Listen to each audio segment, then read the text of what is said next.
my gosh, it was so obvious once I cut it out.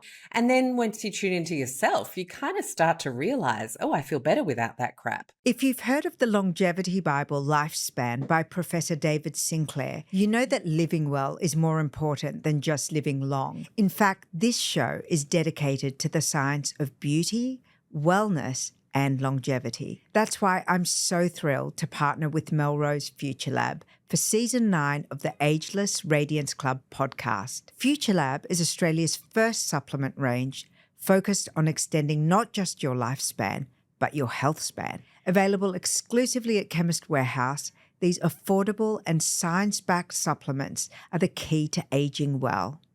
Welcome to another episode, and today I have an amazing guest.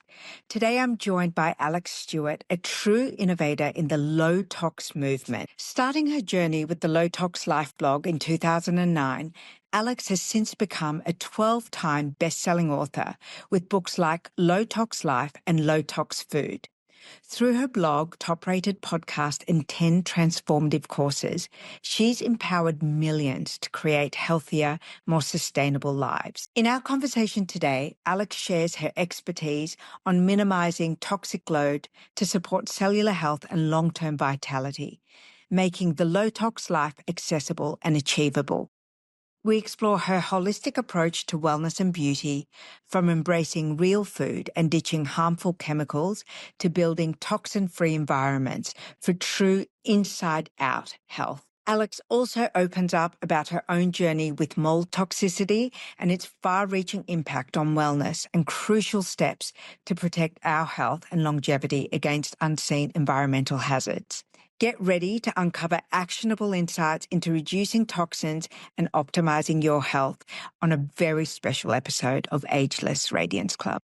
Look, I think food is often a bit of a gateway. And then for women, the beauty piece is often the next gateway, because it's like, well, you know, I'm looking at my hormones and maybe that's why my skin's not so great. And then what products am I using? And, you know, but we often don't actually think of toxic load. It tends to be that I've tried everything and nothing has worked so far. I need to see someone different. I need to do something different. And then toxic load kind of creeps in through, an Instagram account or your naturopath. But I was really grateful to learn about it early-ish in my life. And so when I had my baby shower and when I'd been through that whole let's clean up the food, let's keep it simple, let's learn how to cook properly thing in my late 20s, here I am in my early 30s, pregnant. People give you all the lovely, well-meaning gifts. And I'm like, well, I'm good at reading food labels. Let's check out what's in this stuff. And I was horrified. I was like, hold on. So I've just looked this up.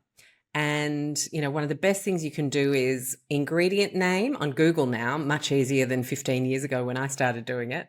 But you put the ingredient name in Google, toxicity, and study, and you see if anything comes up. And then, you get better and better at reading and going, oh, well, that was a study of 12 people and or that was an animal study and no one else has studied it. So that's not great science, not very heavy in its influence. But then you see some that are really influential, big studies, studying a cohort of factory workers in fragrance, making factories and things. That kind of stuff's more interesting and more valid. And I was starting to find studies like this and I thought, wow, I'm seeing 2 things emerge. Well, 3. I have a great update to share from Melrose Future Lab. Hormonal health is a vital hallmark of aging and longevity. And whether you're navigating perimenopause or menopause, Melrose Future Lab's new ultra-complex supplements are here to support you. Backed by clinical research and using advanced technology for effective absorption, these formulations are designed to provide relief through every phase. Find them exclusively at Chemist Warehouse.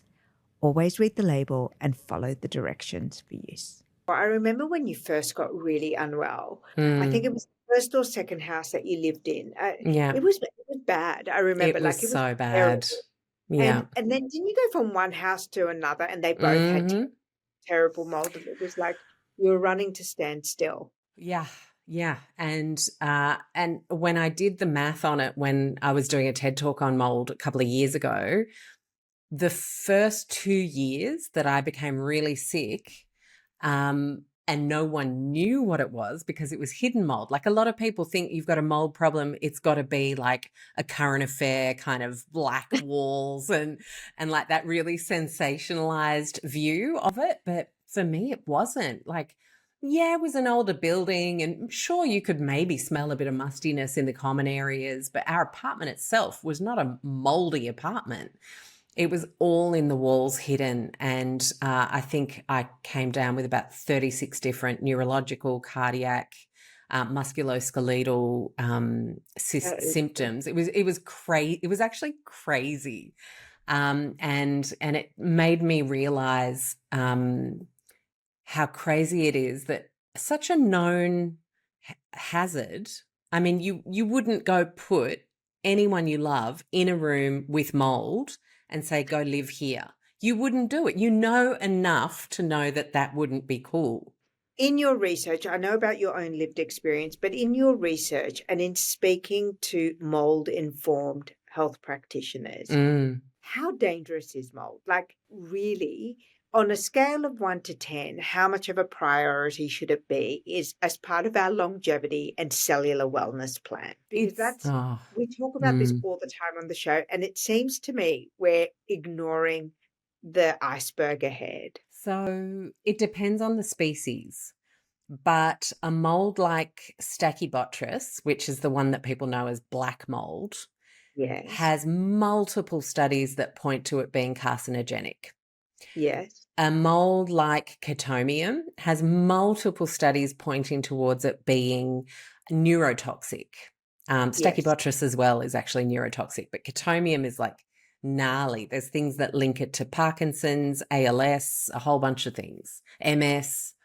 There are people who get diagnosed with certain neurodegenerative conditions that if it is found that it was actually a moldy house and they leave, a lot of their symptoms go away, if not the diagnosis altogether. So there's now this thinking that some people are being incorrectly diagnosed with neurodegenerative problems or psychiatric conditions. Just everybody remember 2 things. We do what we do most of the time so we can go with the flow some of the time. This is not a race to perfection or like completely toxic-free living. That doesn't exist. So cut yourself some slack, focus on what you care about, and just go with the flow on the rest. And the second thing is, you didn't know what you didn't know yesterday. And all we can do is actually get excited about something we feel motivation around that we did learn today. Like you say, Bahar, every day is New Year's Day. And just, this is it. This is the start. Forget what you didn't know before. You're listening to the highlights edit of a longer episode. If you enjoyed this clip, be sure to download and listen to the full episode.